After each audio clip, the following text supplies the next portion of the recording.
پاداش میں جو سزا تھی اس سے بھی نجات مل گئی، بلکہ ہمیں ہمیشہ کی زندگی مل گئی. ہمیں موت سے چھٹکارا مل گیا، جہنم سے خلاصی مل گئی، ہم جنت کے حقدار ٹھہرے، ہم ہمیشہ کی زندگی کے وارث ہوئے. بالکل.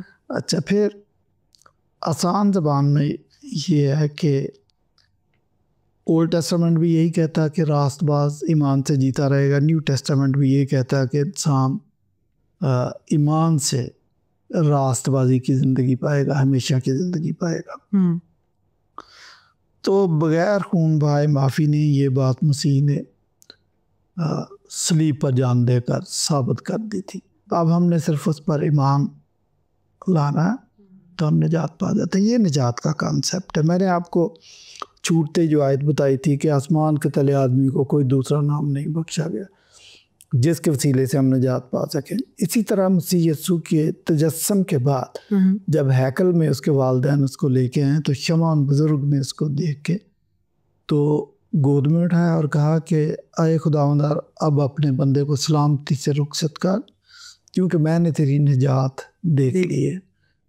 تو مطلب اس کو بھی یہ بات سمجھ آ گئی تھی، اور بائبل نجات سے بھری پڑی ہے اس کانسیپٹ سے. تو مجھے نہیں پتا کہ ان کو کیوں سمجھ نہیں آتا. تو اس کے برعکس دیگر قوموں میں نجات کا اتنا مضبوط اور خوبصورت کانسیپٹ موجود نہیں جو بائبل میں موجود ہے. یہی وجہ ہے کہ آج بھی کرسچن کی تعداد دنیا میں زیادہ ہے.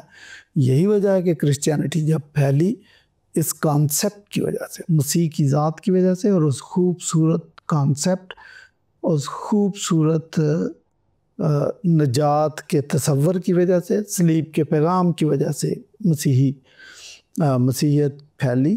حالانکہ پہلی 3 صدیوں میں یہ انڈر پرسیکیوشن تھے، لیکن پھر بھی مسیحیت پھیل رہی تھی. اس سوال کے 2 حصے. پہلا سوال تو یہ ہے کہ کیا واقعی مسیحیت کے علاوہ نجات نہیں؟ اگلا سوال انہوں نے یہ داغ دیا ہے کہ جب انہیں چیلنج کیا جاتا تو دعوت ثابت نہیں کر پاتے، بلکہ ٹامک ٹوئیاں مارتے ہیں اور مختلف انبیاء کرام کے موازنہ درکار ہوتا ہے. تو یہ بھی خالصتاً فیلسی. دیکھیں، انبیاء کرام سے موازنہ درکار ہوتا ہے، یہ آپ نے جھوٹا الزام لگا دیا. جیسے مسلمان کہتے ہیں ہر قوم میں ایک نبی ہے، تو میں ان سے سوال کرتا ہوں کہ اچھا بتاؤ بلوچوں میں کون سا نبی ہے، چینیوں میں کون سا نبی ہے؟ تو بس ایسے دعویٰ کر دینا. ہم یہ نہیں کہتے. جن نبیوں کے ساتھ ہم موازنہ کرتے ہیں، یہ موازنے کا لفظ بھی غلط استعمال کر لیا. آپ یہ کہہ سکتے ہیں کہ دیگر انبیاء کرام کا ذکر کرتے ہیں، وہ ہم ضرور کرتے ہیں، کیونکہ بائبل کی 66 کتابیں ایک دوسرے کے ساتھ کنسسٹنٹ ہیں، اور یہ ایک سلسلہ وار منصوبہ ہے. یہ ایک پروگریسو منصوبہ ہے جو پیدائش کی کتاب سے شروع ہو کر اناجیل اربع تک پہنچتا ہے.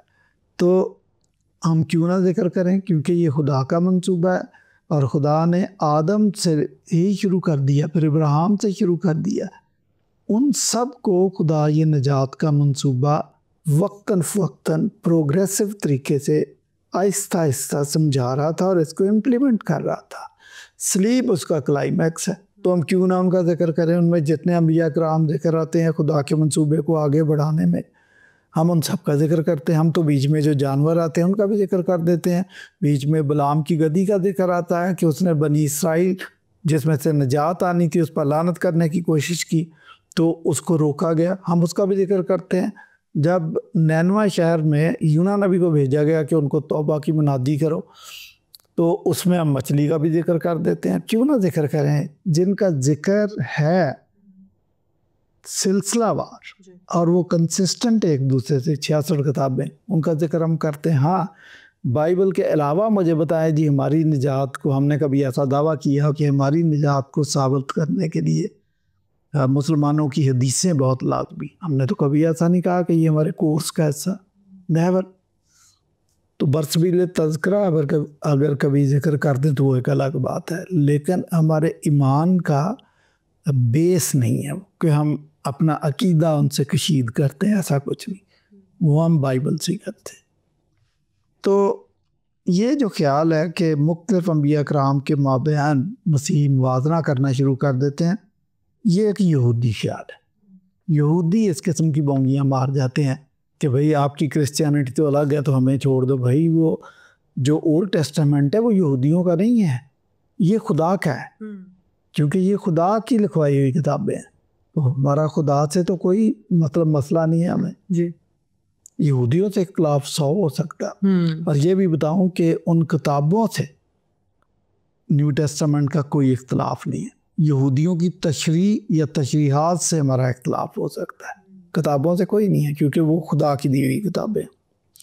اچھا, اور اس سلسلے میں یہودیوں کا خیال ہم سے مختلف ہو سکتا ہے, لیکن مسلمانوں کا خیال تو ہم سے بڑی حد تک ملتا ہے کہ وہ بھی ان نبیوں کا ذکر کرتے ہیں اولڈ ٹیسٹامنٹ میں, جن کا ذکر ہم بھی ذکر کر دیتے ہیں جہاں ضروری ہوتا ہے ذکر کرنا چاہیے. اچھا, مسلمان تو یہ بھی کہہ دیتے ہیں کہ ہمارا 4 کتابوں پر ایمان ہے, تو یہی بات ہم کہتے ہیں کہ ہمارا ان پر بھی ایمان ہے, اس لیے ہم ان کا ذکر کرتے ہیں. الہی منصوبہ ان 66 کتابوں میں درج ہے, اس لیے ان 66 کتابوں کو پڑھنا, ان کا ذکر کرنا, ان پہ ڈپینڈ کرنا, یہ کوئی بری بات نہیں, یہ تو کرنا چاہیے, یہی ہم کرتے ہیں. اور ہم نے جو اپنا عقیدہ بنایا انہی کتابوں سے بنا. صحیح. اچھا سر, حکیم صاحب یہ دعویٰ کرتے ہیں کہ ماں نے کوئی ایسا بچہ ہی نہیں جنا جو مسیحیت میں نجات کو ثابت کر سکے. حکیم صاحب کا یہ جو دعویٰ ہے نا, یہ ان کا آپ سمجھا کہ تقیہ کلام ہے. یہ تو انہوں نے مسیح ایک بے عیب برا, اس کے بارے میں بھی یہ دعویٰ کر دیا تھا, لیکن جب میرے ساتھ ڈیبیٹ ہوئی تو میں نے ان کے چھکے چڑھا دیے تھے. اور بس یہ دعویٰ ہی ہے, بس دعویٰ تو میں تو ان سے کرنا چاہتا ہوں نجات کے موضوع پر بھی. اب میرے ساتھ انہوں نے یہ مناظرہ سیٹ کیا ہوا تھا, ڈیٹ سیٹ کی ہوئی تھی, خیر ظفر صاحب نے سیٹ کرائی تھی. اب میرا انتظار نہیں کیا, کسی اور بندے کو پکڑ کے اس کے ساتھ مناظرہ کر لیا, پریکٹس کر رہا ہوگا شاید. سو یہ بھی حکیم صاحب کی فیلسی ہے. اس کے پہلے ٹاپک پہ میں نے بات کی اور میں نے ان کو تسلی بخش جواب دے دیا تھا. اور یہ بھی آپ کو بتاؤں کہ حکیم صاحب نے جب وہ میرے ساتھ مناظرہ کیا مسیح ایک بے عیب برا, تو وہیں پہ یہ ایڈمر کر کے گئے تھے کہ اب میں ڈیبیٹ چھوڑ رہا ہوں, اب میں ڈیبیٹ نہیں کروں گا. لیکن بعض اوقات کئی لوگ اس کے بعد دوبارہ چلے گئے, نہیں جی ہم بھی کرنا چاہتے ہیں اسی موضوع پہ. جب اسی موضوع پہ 2-3 لوگوں نے اور اس کے ساتھ کر لیا, یا 1 یا 2 نے, تو وہ پھیل گیا پھر کہ میں تو بڑی شہ ہوں.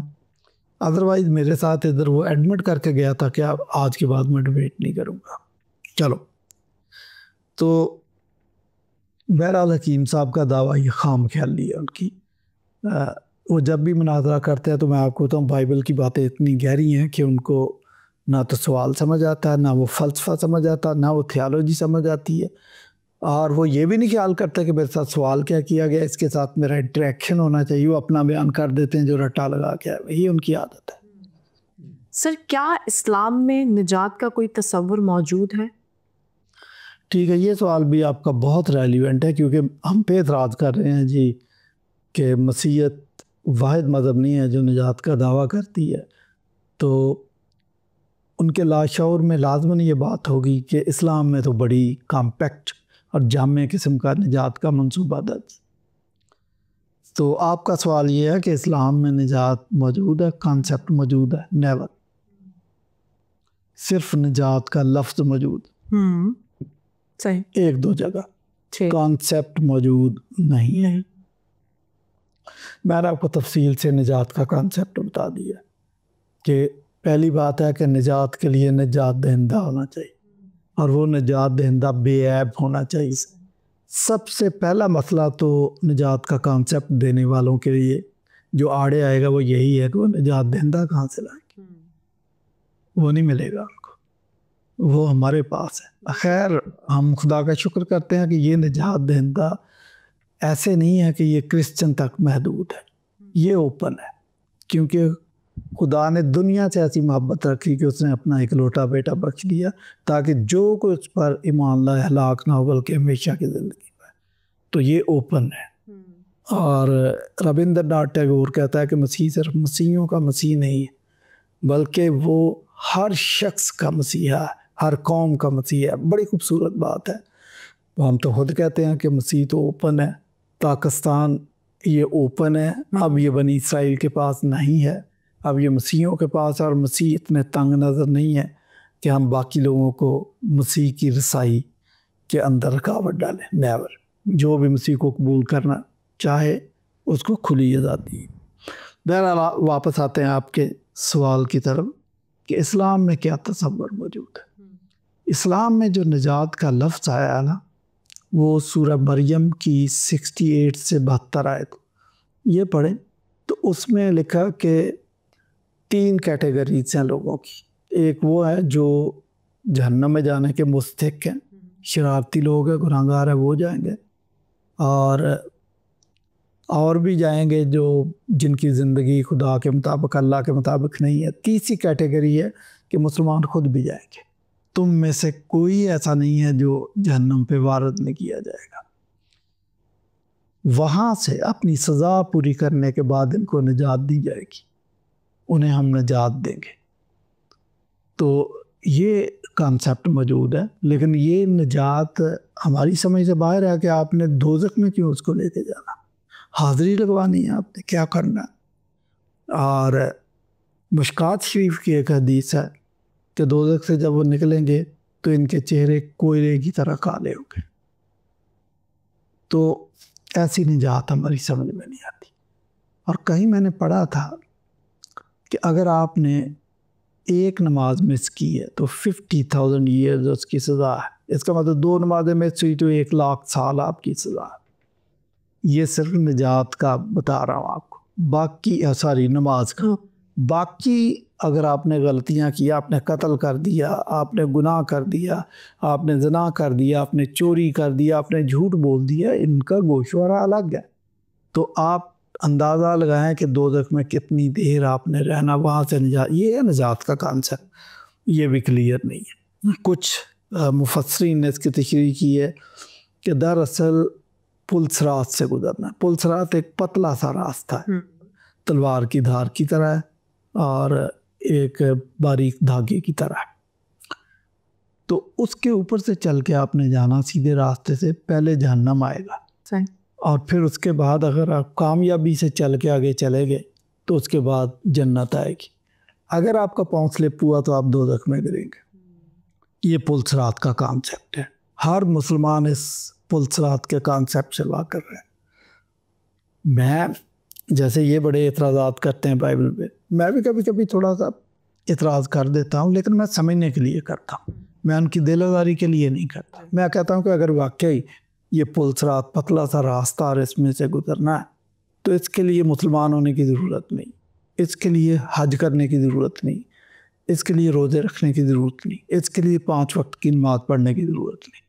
آپ لکی رانی سرکس میں 6 ماہ لگائیں, وہ آپ کو رسے پہ چلنا سکھا دیتے ہیں, تو آپ سیکھ لیں اور آپ جائیں. وہ تو ایسے ایسے کاریگر لوگ ہیں کہ رسے پر خود بھی چلتے ہیں, ایک بندے کو بھی ساتھ اپنے کندھوں پہ بٹھا کے تو رسے کے اوپر چل کے نکل جاتے ہیں. بلکہ میں نے تو ایک گورے کو یہاں تک دیکھا کہ ایک پہاڑ سے دوسرے پہاڑ تک رسی باندھی ہوئی ہے, اس کے اوپر چل کے دوسرے پہاڑ تک پہنچ گیا. وہ میں نے ایک شخص کو دیکھا کہ اس نے اپنی آنکھوں پہ پٹی باندھ کے رسے کے اوپر چل کے گیا.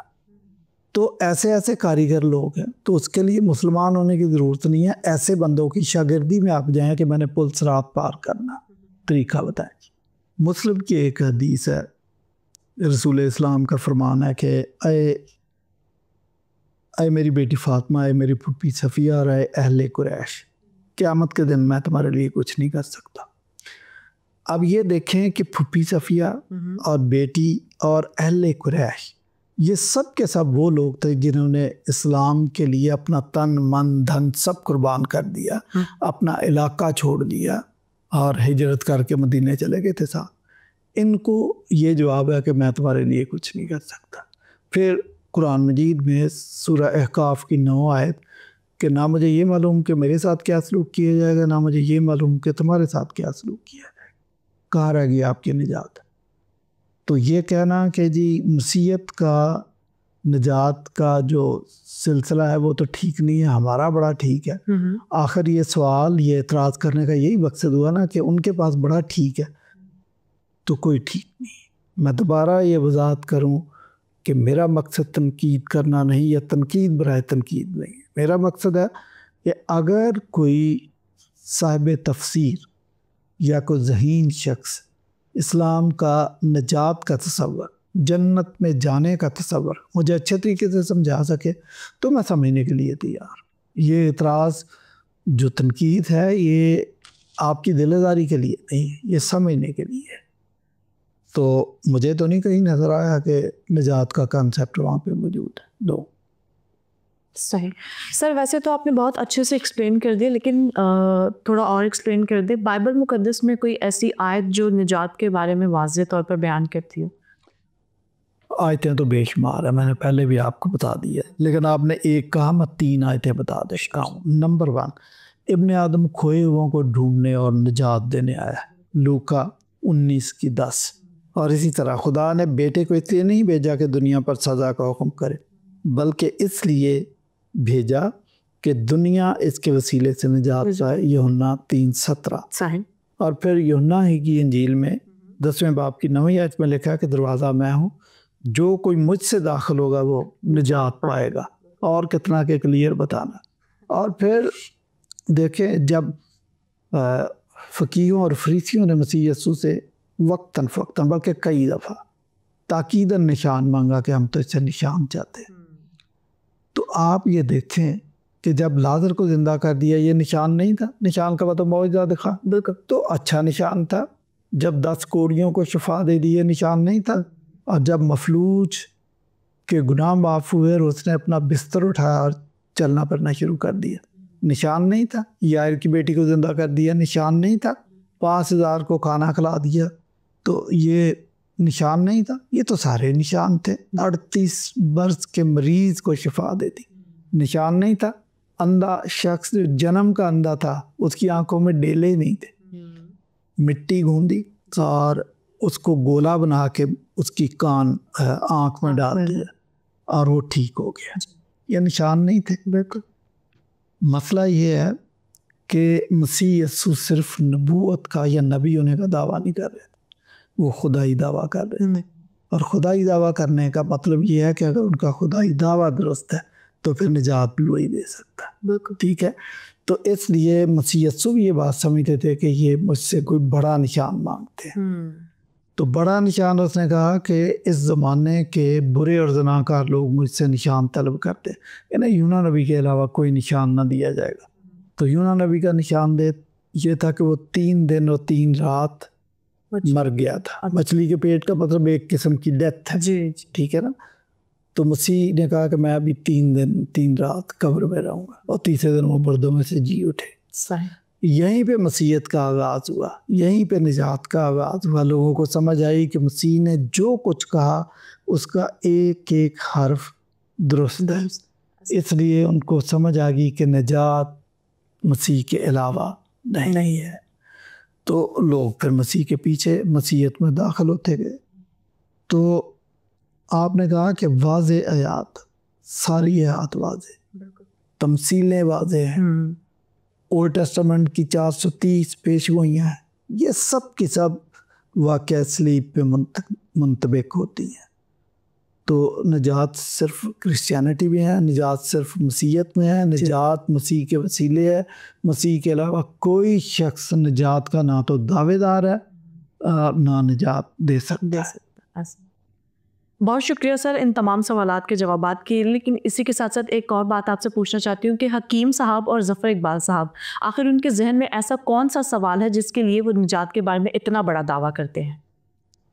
ٹھیک بات آپ نے کی، حالانکہ مطلب نجات کا تصور تو بڑا واضح ہے۔ جہاں تک میرے دماغ میں بات آتی ہے نا، حکیم صاحب کے اور ظفر صاحب کے دماغ میں یہ بات ہوگی کہ شاید بائبل نجات کے کئی تصورات پیش کرتی ہے، یہ ان کا ابہام ہوگا جس پہ وہ بات کریں گے، کیونکہ اولڈ ٹیسٹمنٹ میں ظاہر ہے 10 احکام ہے کہ تو یہ نہ کرنا، تو جھوٹی گواہی نہ دینا، تو چوری نہ کرنا، زنا نہ کرنا، ماں باپ کی عزت کرنا، سبت کا دن پاک ماننا، ایک خدا کو ماننا، پڑوسی کی چیز کا لالچ نہ کرنا، وغیرہ وغیرہ، اور 613 قوانین۔ تو لامحالہ شریعت کے اعمال پر عمل کرنے سے نجات ملتی ہے۔ تو ان کے ذہن میں یہی بات ہوگی کہ بھائی نجات کے پھر مختلف تصورات کیوں. ایک طرف آپ کہہ رہے ہیں کہ ایمان سے نجات ہے, ایک طرف آپ کہہ رہے ہیں کہ ان چیزوں پر عمل کریں, تو یہ کیسے ممکن ہو سکتا ہے؟